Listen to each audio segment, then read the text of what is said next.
এই জমিনে যারা বলে আমরা পীর মানি না, ওলি মানি না, আউলিয়া মানি না, আল্লাহর জাতের কসম, এরা কোরআন মানে না, বুখারী মানে না, এরা ভণ্ড। এদের যারা ভণ্ড বলে না তারাও ভণ্ড। আমার এই চ্যালেঞ্জ, পৃথিবীতে কোনো মায়ের সন্তান ধরার মতো সাহস নাই, বাংলাদেশ তো দূরের কথা। যারা বলে আমরা ওলিয়া উলিয়া মানি না, পীর মানি না, এরা কোরআন মানে না, বুখারী শরীফ মানে না, এরা ভণ্ড। কেমন ভণ্ড? এদের যারা ভণ্ড বলবে না তারাও ভণ্ড। কথা অবিশ্বাস হয়, অবিশ্বাস যেন না হয় এজন্য প্রথমে কসম করেছি, ওয়াল্লাহি আল্লাহর কসম। বিশ্বাসের ঘরের তালা লাগাই দিছি কসম খাইয়া। মনে করে না গাঞ্জা খাইয়া কথা বলছি, এত পাগল মনে করিয়েন। বহু পাগলে পাগলামি করিয়া এখন পিছন দিকে দৌড়াচ্ছে। এ জমিনে সব পাগল, সব পাগল, ধান্দাবাজ আর চান্দাবাজ। আসল পাগল একমাত্র উলামায়ে কেরাম। বাংলাদেশের একটি জেলার নাম গোপালগঞ্জ। গোপালগঞ্জ একটি থানা আছে টুঙ্গিপাড়া। টুঙ্গিপাড়া থানার পাশে বাংলাদেশের রাজনৈতিক লাইনের একজন ব্যক্তি আছে, সবাই জানে। কিন্তু এর পাশেই একজন আধ্যাত্মিক রাহবার আছে, আল্লাহর প্রিয় বান্দা, নিরঙ্কুশ আল্লাহর প্রিয় বান্দা। কেমন বান্দা? আইয়ুব খানের মতো মাস্তানকে বলেছিল, আয় আইয়ুব খান, টাকা দিয়া গরু কিনা যায়, শামসুল হক ফরিদপুরীকে কিনা যায় না। পাকিস্তান পিরিয়ডে ইংলিশের লেকচারার ছিলেন তিনি। কলকাতা আলিয়া থেকে তিনি ডিগ্রিধারী। লালবাগ মাদ্রাসা তার হাতের গড়া, বড়কাটারা মাদ্রাসা তার হাতের গড়া, ফরিদাবাদ মাদ্রাসা তার হাতের গড়া।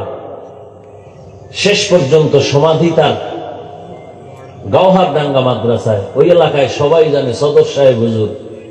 তিনি এক বয়ান লিখতে গিয়ে তিনি লিখছেন, পৃথিবীর প্রত্যেকটা মানুষ পাগল।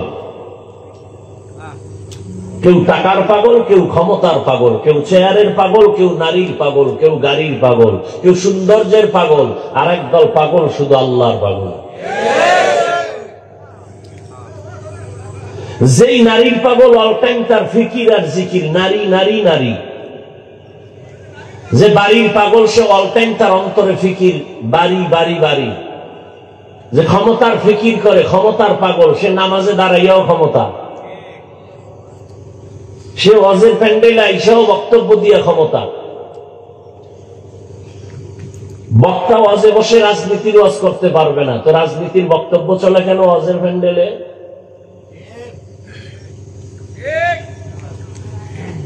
আল্লাহ হেদায়েত দান করুন। আর কত? সেদিন এক জায়গায় গেছি, হাফিজ ভাই আপনাকে আসতে অনেকে বাধা দিয়েছে, কেন? সমস্যা কি? বলে আপনি দাড়ির বিরুদ্ধে বয়ান করেন বেশি। আমি বললাম এই মুসলমানরা তো একটু দেখলে ভালো হইতো।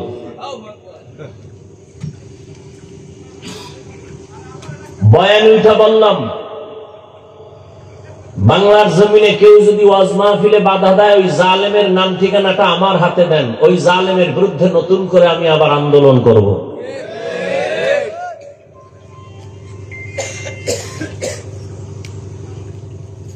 তাহলে দুনিয়ার সব মানুষ কি? যে যেইটার পাগল সে অল টাইম ওইটার ফিকিরে থাকে, তাই তো? যে টাকার পাগল সে নামাজে দাঁড়াইয়াও কি, ঘুমের মধ্যেও, ঘুম থেকে উঠেও টাকা, অল টাইম ওই ফিকির। যে আল্লাহর পাগল তার হাঁটতে চলতে অল টাইম আল্লাহর জিকির, আল্লাহর ফিকির।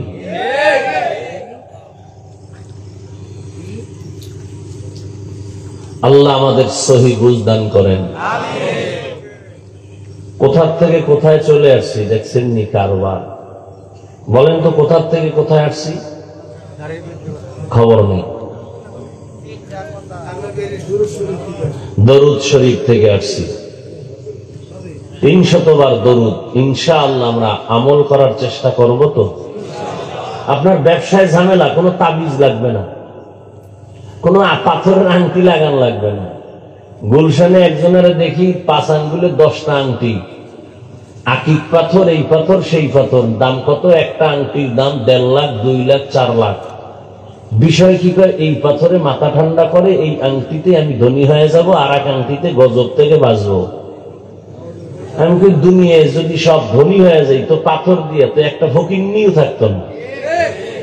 ধনী বানানোর মালিককে অনেক ধনীরা মনে করে ছোট লোকের যদি একটু টাকা পয়সা দেয় কি জানিস না আবার বড় লোক হয়ে যায়। না, আল্লাহ যদি কেউ বড় লোক না বানায়, ওরে যদি সকালবেলা 1 কোটি টাকা দেন, সন্ধ্যার আগে শেষ, ও রাখতে পারবে না। ফাও চিন্তা করেন কেন?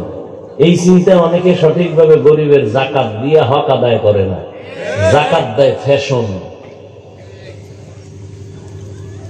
আম্মাজান আয়েশা রাদিয়াল্লাহু আনহা তিনি জাকাতের মাল দিতেছেন, কর্মচারীকে বললেন অমুক ব্যক্তি অসুস্থ বিছানায় আছে, তার কাছে জাকাতের মালটা দিবা, তবে শর্ত 3টা। মনে রেখেন কথাগুলো। শর্ত কয়টা? 1 নম্বর শর্ত, জাকাতের এই টাকাগুলো তার হাতে দিবা না, সে যেখানে শোয়া ওই বিছনায় রাখবা।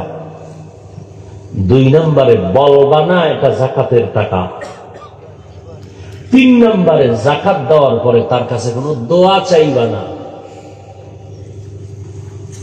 আয়েশা রাদিয়াল্লাহু আনহার কথা মতে তাই করে বাসায় এসে প্রশ্ন করলেন, 3 শর্ত দিলেন কেন? আম্মাজান আয়েশা রাদিয়াল্লাহু আনহা বললেন, যাকাত যদি তার হাতে দাও তাহলে সে হাত নিচে রাখবে আর আমি দেনেওয়ালা থাকবে উপরে।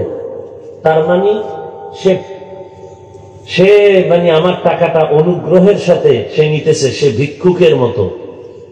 আমি দেনেওয়ালা, আমি বড় না। যাকাত এটা ও পাওনাদার, আমি দেনাদার, আমি ঋণী। আমার কাছে এতদিন আমানত ছিল, এখন টাইম মতো দিয়ে দিতে হবে। টাকার মালিক আমি না, মালিক ওই ব্যক্তি। অতএব মালিকের হাত থাকবে উপরে, ঋণগ্রস্ত ব্যক্তি দুর্বল, তার হাত থাকবে নিচে। তাহলে যাদেরকে যাকাত দেই ওরা টাকার মালিক, আমি ঋণী। ওর যাকাত পাওয়া অধিকার, আমার যাকাত দেওয়া দায়িত্ব।